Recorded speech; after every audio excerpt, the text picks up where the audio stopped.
जिवंत देव, जो पवित्र प्रभू येशू ख्रिस्त याच्या नावाला धन्यवाद देऊ. करिंथरास पहिले पत्र याचा 15वा अध्याय 42 वचनापासून मी आपल्यासाठी वाचतो.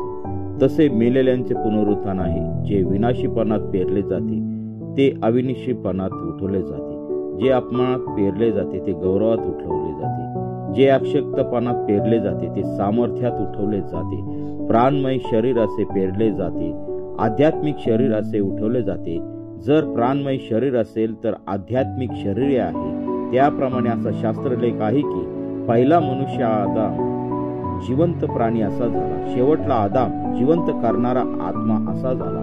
तथापि जे आध्यात्मिक ते प्रथम नाही, प्राणमय ते प्रथम, मग जे आध्यात्मिक ते पहिला मनुष्य भूमीतून म्हणजे मातीचा आहे, दुसरा मनुष्य स्वर्गातून आहे. तो असा मातीचा होता, तसे जे मातीचे तेही आहेत, आणि तो स्वर्गातला जसा आहे तसेच ते स्वर्गातले तेही आहेत.